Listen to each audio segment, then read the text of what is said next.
شروع اللہ کے نام سے جو بڑا مہربان اور نہایت رحم کرنے والا ہے۔ یسألونک کا سوال کرتے ہیں تجھ سے ان الاہلہ چاندوں کے بارے میں، قل آپ کہہ دیجئے ہیا یہ جو چاند ہے مواقیت للناس لوگوں کے وقت پہچاننے کے لیے ہیں، والحج اور حج کے لیے، ولیس البر اور نہیں ہے نیکی بأن تأتوا البیوت یہ کہ تم آؤ گھر میں، من ظہورہا ان کے عقب سے نقب لگا کر، ولیکن البر اور لیکن نیکی من اتقی اس شخص کی ہے جو ڈرتا رہا، واتوا البیوت من ابوابہا اور آؤ تم اپنے گھروں میں ان کے دروازوں سے، واتقوا اللہ اللہ تعالیٰ سے ڈرو، لعلکم تفلحون تاکہ تم پھلا پانے والے بن جاؤ، وقاتلوا اور لڑو فی سبیل اللہ اللہ کے راستے میں، الذین ان لوگوں سے، یقاتلونکم جو تمہارے ساتھ لڑتے تھے، ولا تعتدوا اور تم تجاوز نہ کرو، ان اللہ بے شک اللہ تعالیٰ لا یحب المعتدین نہیں محبت رکھتا ہے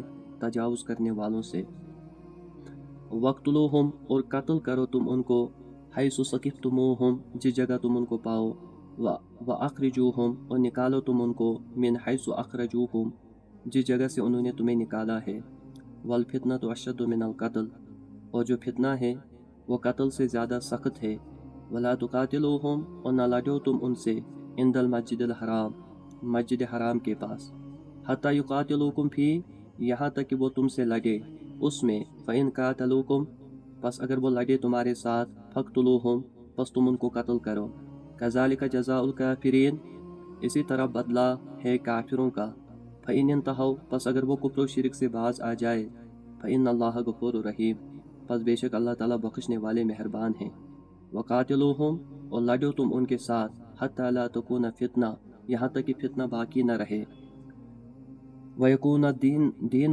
للہ اور ہو جائے دین اللہ تعالیٰ کا، فَإِنِ انتہوا پس اگر وہ باز آ جائے، فلا عدوان پس نہیں ہے زیادتی، الا علی الظالمین مگر ظالموں پہ۔ اس سے پہلے جو ہم نے پچھلے والے کلاس میں پڑھا کہ اللہ پاک نے رمضان کی فضیلت بیان کی، اس کے بعد کہا گیا کہ اللہ پاک تو بندے کے بہت قریب ہے، اور اس کے بعد تھوڑے سے مسائل آئے، اور اس کے بعد پھر سے رمضان کا ٹاپک شروع کیا گیا، اور اس میں بھی بہت سارے مسائل آ گئے، جیسے رمضان کے اندر کھانا پینا اور اپنی بیوی کے پاس جانا، اور پہلے کیا سمجھا جاتا تھا اور اس کے بعد کیا حکم ہوا۔ آج جو ہماری کلاس ہے اس میں خاص کر آج جو ہمارا ٹاپک ہے وہ وقت کے اعتبار سے ہے۔ آپ لوگوں کو پتہ ہوگا دنیا میں دو قسم کے حساب ہوتے ہیں، ایک ہوتا ہے شمسی اعتبار، ایک ہوتا ہے قمری اعتبار۔ جو انگریزی کیلنڈر ہے، شمسی اعتبار کا جو کیلنڈر ہوتا ہے اس کی ابتدا کب ہوئی؟ جب عیسیٰ نبی علیہ السلام کی ولادت ہوئی، ٹھیک ہے؟ اور جو قمری اعتبار سے مہینے ہیں ان کی ابتدا کب ہوئی؟ جب اللہ کے نبی علیہ السلام نے ہجرت کی، اس لیے شمسی مہینوں کو عیسوی بھی کہا جاتا ہے اور قمری مہینوں کو ہجری بھی کہا جاتا ہے۔ تو 12 مہینے انگریزی حساب سے بھی ہے اور اسلامک حساب سے بھی کیا ہے؟ 12 مہینے۔ شمسی مہینے ان کو کہا جاتا ہے جن کا تعلق سورج کے ساتھ ہو، قمری مہینے ان کو کہا جاتا ہے جن کا تعلق چاند کے ساتھ ہو۔ شمسی مہینوں کا آغاز جب عیسیٰ نبی علیہ السلام کی ولادت ہوئی، اس لیے انہیں عیسوی بھی کہا جاتا ہے، اور قمری مہینوں کا آغاز جب اللہ کے نبی علیہ السلام نے ہجرت کی مکہ سے مدینہ، اس لیے ان کو ہجری بھی کہا جاتا ہے۔ تو یہ جو 12 مہینے ہیں، محرم اور حرام، صفر اور مظفر، ربیع الاول، ربیع الثانی، جمادی الاول، جمادی الاخر، رجب المرجب، شعبان المعظم، رمضان المبارک، شوال المکرم، ذی القعدہ اور ذی الحجہ، یہ اسلامی کتنے مہینے ہیں؟ 12 مہینے۔ محرم، اچھا بیٹا کوئی بتا سکتا ہے محرم اور حرام میں کیا ہوا؟ ہاں کوئی بتا سکتا ہے؟ حضرت حسین رضی اللہ تعالیٰ عنہ کی شہادت ہوئی 10 محرم کو، ہے نا؟ جی سر۔ اور موسیٰ نبی علیہ السلام کی قوم کو نجات دی گئی فرعون کے ظلم سے، تب بھی کون سی تاریخ تھی؟ محرم۔ اور یونس علیہ السلام مچھلی کی پیٹ سے باہر نکلا ہاں سر۔ وہ جو بیٹا ہے وہ اسرائیلی روایتیں ہیں، یہ جو باقی چیزیں ہیں، آدم علیہ السلام کو جنت سے نکالا گیا، عیسیٰ علیہ السلام کو آسمانوں پہ اٹھایا گیا، بہت سارے لوگ کہتے ہیں وہ اسی مہینے میں ہوا۔ جو ہم دیکھیں گے قرآن و حدیث سے حسین رضی اللہ تعالیٰ عنہ کی شہادت ہوئی، موسیٰ نبی علیہ السلام کو ظلم سے آزاد کیا گیا، اور سال کا کیا ہے؟ پہلا مہینہ ہے نا؟ انگریزی اعتبار سے سال کا پہلا مہینہ کون ہے؟ جنوری۔ اسلامی اعتبار سے سال کا پہلا مہینہ کون ہے؟ محرم ہے نا؟ محرم۔ اچھا، اس کے بعد کون سا دوسرا مہینہ ہے؟ سفر۔ اس میں کیا ہوا؟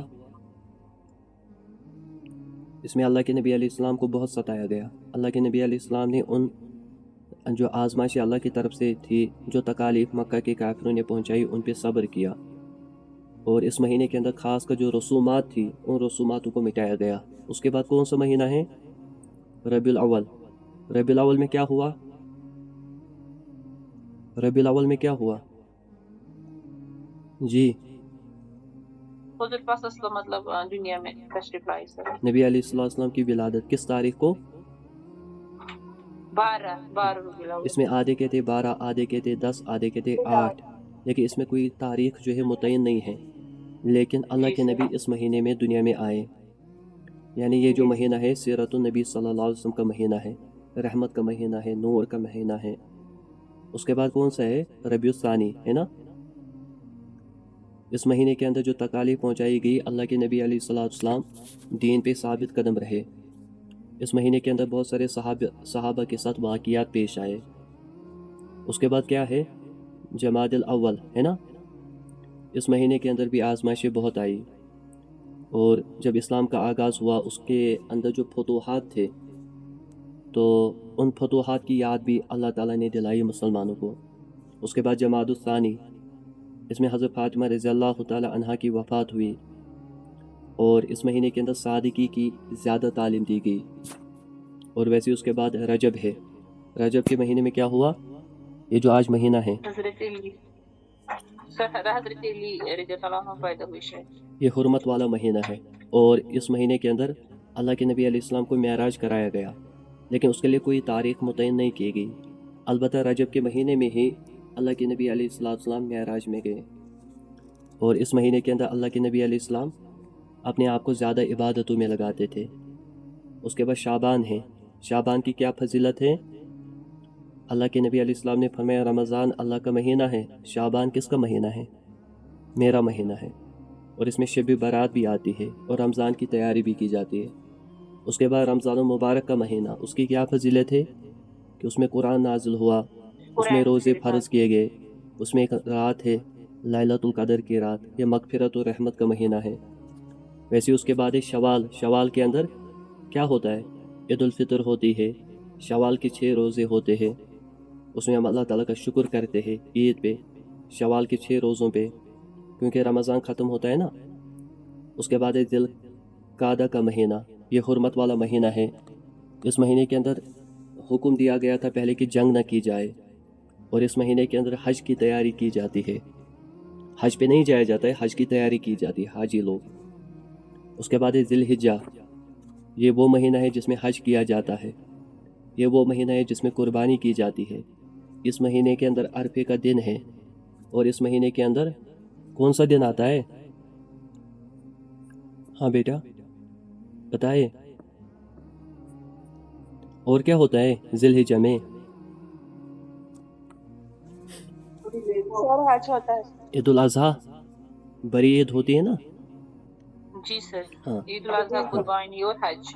تو شمسی تاریخ جو سورج کے اعتبار سے رکھی گئی، یعنی انگریزی کیلنڈر، جو کہ جس کی ابتدا جب عیسیٰ نبی علیہ السلام کی ولادت ہوئی، اور جو قمری مہینے ہیں جو اسلامی ہیں، جن کی ابتدا اللہ کے نبی علیہ السلام نے جب مکہ سے مدینہ ہجرت کی۔